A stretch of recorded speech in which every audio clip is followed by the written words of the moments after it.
Well, hello there, and I hope you're well. And welcome to another one of our Thursday sermons. We haven't done this for a little while, basically just because we've had so many other parts of our online platform to build, before 2020. And of course, this whole build has been, pretty much dominated by surgery recovery. I'd had bad surgery gone wrong in 2017 and again in 2018. So this year's really been a rehab year, But, no, that's not to say it hasn't been great. It has been good, and it's always been on the up. So for those of you that are watching on our personal social media, you guys know, thank you so much for all your prayers and support. We just couldn't have got where we are now without it. And it's always been on the up, bit slower for my liking. There's a lot of things I would have liked to have had done. I really wanted to get done before sort of Christmas time, but you just go on with it. But yeah, so we've been. I mean, the big one's been the motorbike vlogs. So you've been out in the motorbike and doing those videos and doing video tours of Scottish castles and all these sort of different things. And then of course over to this side as well, teaching and preaching and the prayers and all that sort of stuff. So it's been great developing that. But it's kind of just had to roll up and down with the surgery recovery. And I think one of the biggest things I've had to sort of push on through has been post-traumatic stress, which is quite odd. I never expected to experience something like that on this level, but I have. It's certainly getting better. Like I said, it's always on the up. But the difficulty sleeping, the broken night's sleep, the waking up quite low in the mornings, it makes it very, very difficult. And that sort of accumulates. So I've had to sort of live and work through that as well. But as per usual, just crack on and keep going. But I really want to get some real good sermons in before Christmas time, because next year, we will be doing this on a regular basis, and I just hope it'll be a real blessing. And normally with sermons, for example, I don't rehearse. At the moment I've got a kind of an idea what I'm going to preach about just now, but I'm not really sure how it's going to all formulate out. I just like going with it, try to be led by God and just speak from the heart, So I really hope you enjoy the sermon tonight, you guys. And the subject I was really thinking about quite a lot today actually was just how misunderstood God is. We're doing some of these teachings about the Christian journey, which we share on Tuesday nights, and of course that'll be the sort of nights that we'll be doing real doctrine, really getting into the Word. For those of you that like it, the Hebrew and Greek texts and all that sort of stuff. But speaking about the journey from the point of view getting saved, coming out of the land of Egypt, in the Old Testament, coming through the Red Sea into the wilderness where you get to know God, crossing the River Jordan and coming out the other side to your promised land, that map of salvation, And, just during that time, I felt so quite often just thinking about how misrepresented God is and how misunderstood he can actually be, And it's that feeling, it's that issue that gives you that great desire to sit and preach and say, no, that's not who God is. This is who God is. And it's not nice. It's not nice at all for me to look around and see God so misunderstood, and misrepresented, by a great many people at times, across the world, especially now that we're all so connected. And when I see some of the things that Christians have went through, when I hear some preaching and some teaching and stuff like that, that it really gets to me. It gets to me big style, because I say, well, that's not the God I know. I'm not being prideful here, but that's not the God that I know. He's being represented wrongly here. He's being misunderstood. People are going to misunderstand who he is. And I just can't stand by and allow that to happen. When I hear people talking about God being the fire and brimstone Old Testament God, and I just think, man alive. Honestly, really, who taught you this stuff? You're preaching an incomplete message, And, this used to bother me to the point, sort of way back, that I was just so passionate, just so angry about these things. And then, someone, a pastor came along and said to me, he says, don't worry about all the different things that are going on around you or the things that you see on the internet or on TV or whatever. You just look to God and you preach what God places on your heart to preach. And never mind about all that. You just preach the truth. And so the truth of God, is he the fire and brimstone God? Or is he this, airy-fairy, fluffy Jesus, that you can just put in your pocket? Well, quite obviously, you guys, and especially experienced Christians, will go, it's neither. It's actually somewhere in between. And I'd love to share with you tonight about the God that I've experienced.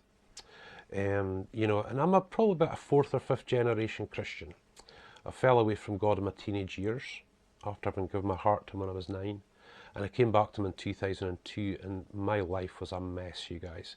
I was an alcoholic, womanizer, drugs, partying. I was about to lose my job, my house. I'd lost Sharon. We'd split up. My family was destroyed. I was absolutely hanging, really in about the worst way I think I've ever been in my entire life, And it was then I turned back to the God that I remembered from way back, from my childhood. I listened to my mum, or grandma and granda were just phenomenal Christians, and and looking back then and thinking, I need that God again. I need to reach out to him, and I did. And something, after all those years, he was still the same old. He's not the same old. He was still the same open-armed, loving Saviour that I could remember from way back. He hadn't changed a bit. He really hadn't changed a bit. Okay, I was going to learn a lot. I was going to get to know him really quite deeply for myself, But at that specific point, he was just the same. How could he still be the same after like 16 years, I think it was? How is it he's still the same? Why is it he's just forgiven me for slapping him in the face and throwing that salvation back and heading off and doing my own thing? But no. I was his son, and I'd come back, and I'd ruined my life. And he took that life within about the space of 6 to 9 months, sorted everything out. My family, my job, my marriage with Sharon. Of course, we got married. And, you're talking like within a space of 9 months, here we were back in the house living together as a family, as Christians. And the Lord had sorted all these things out. And I didn't deserve, honestly, guys, think about it. If you'd given somebody all this and they just squandered it all and come back to you, how would you feel? Well, that's just not God. God was just he seemed to be so pleased that I was back, and you could see it from the people around you, But he came back into our lives, and boy, oh boy, did he go to town on it, And he did it all. He absolutely did it all. There was no coincidences involved. It couldn't have been anything else but him. But let me tell you, I certainly don't recommend falling away from God, you guys. Absolutely. It took 6 or 7 years from my head to get straightened out. To get past a lot of baggage and rubbish that I'd picked up in my life than when I was away from God, But even then, God used all that to bring me to a place where I was kind of useful again, And even way back, when we first came back to the Lord, he said that, we got this word that he was going to, want me preaching, and here we are, through the youth work and through assistant pastoring and doing all the things that we've done before, And, but that took 7 years. And guys, I would never, ever recommend falling away from God. However, if you are a person who fell away from God, you'll know that he will welcome you back with open arms. And he's that same great loving God that he's always been. He never, ever changes. But yet God is still so misunderstood. And that sort of comes down to us building up a picture in our mind of what we think God is, rather than what he actually is, And what God is, and this is just the truth, you guys, what God is a father, and a real father at that. Forget your idea what you think a father is, And I'm going to forget my idea what a father is. And then look at him. He said he is the Father, and he's capable of displaying great love towards you. He's capable of displaying great grief when you hurt. You know, a real sense of that with him, you know. But the other side of God, which is the amazing side of God, is he's not scared to chastise us because he loves us. We're even misunderstood about what love actually is. And I'm not talking about tough love. I'm talking about God's love, where he can't stand by and have you thinking the way that you think, or going down a path that you might just destroy yourself. And unlike us, you know, David and Emily are great, and I do have to chastise them every now and again and stuff. I hate it. I hate having to get on with the kids for things. I just have to do it. And it was something, you know, that parenthood that we have with David and Emily has just been being taught from God, that this is the way that he is. And that can be pretty misunderstood, that God disapproves of me. Or, you know, I've done this and I'm not going to be forgiven for it. That really has nothing to do with it at all. God chastises us because he loves us. And what it actually says in the Word is that that's how we know we're a son. And that's for you ladies as well. That's how we know we're sons of God. When he chastises us and corrects our path and brings us on the right way, you know, whatever it might be, and whatever situation it might be. That's what God will do. And can he do the gushy stuff to you? Absolutely. Absolutely, you know, rain down that love upon you, you know, and there has been times when I've had those blessings, you know, over the course of my Christian life where I remember once actually telling him to stop. I can't take this level of love, Lord. I'm being overwhelmed. I can't take it. And of course, he wouldn't overwhelm me with it, but it was just so strong, so strong. It's wow. And it's those times, you guys, you know, when, you know, you've messed up, and, you know, I mess up, and, you know, everybody messes up, you know, but still God stays the same. You know, still he's there with you. Still he won't let you down. Still he'll just have your back, you know. He won't disappoint you. He won't disapprove of you. He is just always there, and he's always the same. But we misunderstand him, you guys, you know. There's times you know, in the past I misunderstood him in quite a lot of ways, you know. Just not seeing what he's actually doing and why he's actually doing what he's doing, you know. That everything's working together for good, that everything he's doing is actually for our good, you know. At times when we go through major trials and stuff, you know, it can be quite automatic. We can look to him and say, what have I done wrong, you know? Do you disapprove of me, you know? But no, it's never ever like that, you guys. You know, God is all about you growing and all about you having a relationship with him, a real relationship with him. And all too often, you know, when these trials and tribulations come along, we can misunderstand what's happening. And the strange thing is that through this, God is really wanting to draw a Christian closer to himself, to have that real honesty. And I remember having that sort of moment. It was a real moment, you know, where, you know, I'd go through stuff and I'd be, thank you, Lord, for this trial, and I know you're doing something in my heart, and all this sort of stuff, you know. To being in hospital with ulcerative colitis, and I'd had my whole large bowel removed and everything. And I remember just lying on the floor, that cold floor of the bathroom in the hospital, because it was so nice, you know. And I just felt the Lord say to me, I felt him say, tell me how you feel. Just felt that impression in my heart. Tell me how you feel. And I let loose. And I said, well, I think you've let me down. You know, trying to keep my voice down. I was in the toilet, you know, you've let me down. What's all this happening for? Not being disrespectful. But it was then, you guys, you know, that it changed. I stopped this and I started talking to him, being honest about who I am and how I feel. And we so misunderstand him in that. We misunderstand the fact that he wants the real. You know, how would you feel if you were having a meal with someone and they were just nodding along and agreeing with everything you say? And that's not a relationship. A relationship is where the person that loves you isn't scared to tell you that you're wrong or you're taking a bad path. God is, but we misunderstand that at times, you know. But that's what he wants, you guys, you know. That's why we misunderstand his intent. that he wants to have that great relationship, and he wants it to be real, where you're speaking to him about how you feel, about how you're speaking to him about anything, even if it's embarrassing, whether it's about sex or any of these sort of different things that may be a little tough to talk. He wants to talk to you about these things. He's so misunderstood. You hear that saying, really, and it comes from the word, having the fear of God. Well, guys, in the original, that's reverence and respect. You should never be afraid of your dad.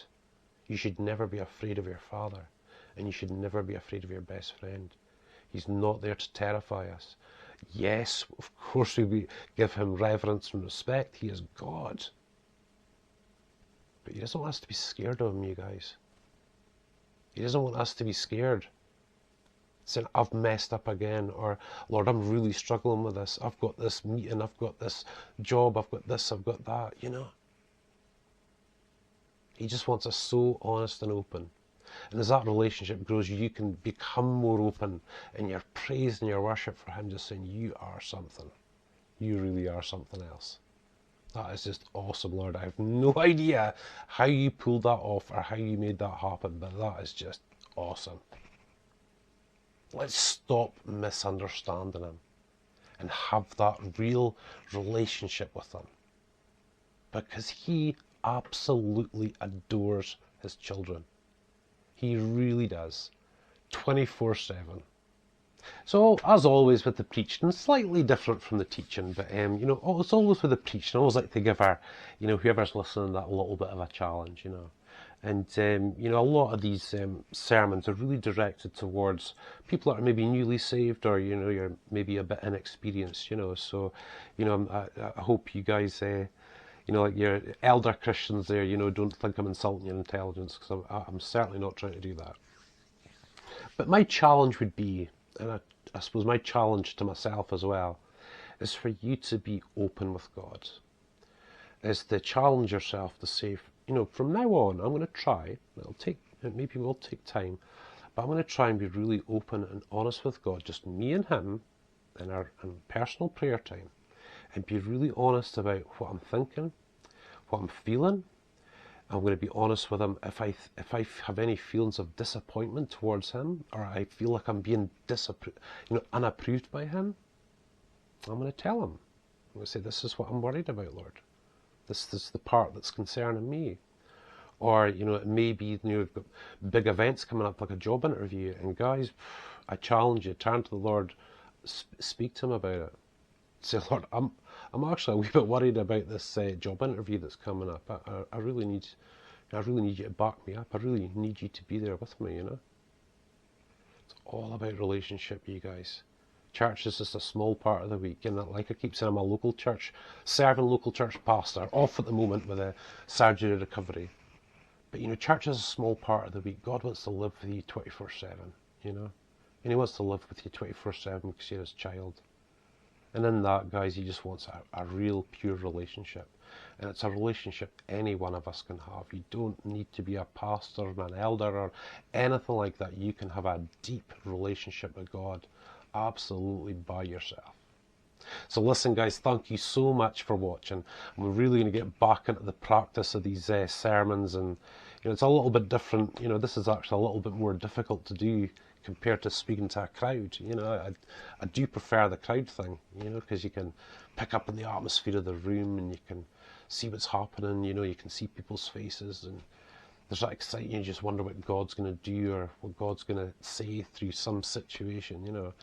But, you know, on the other hand, this is awesome because you feel like you're talking to just one person, you know, and I really, really like that, you know.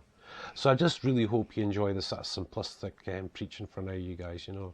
But there'll be plenty more to come. So God bless you, and thank you so much for watching.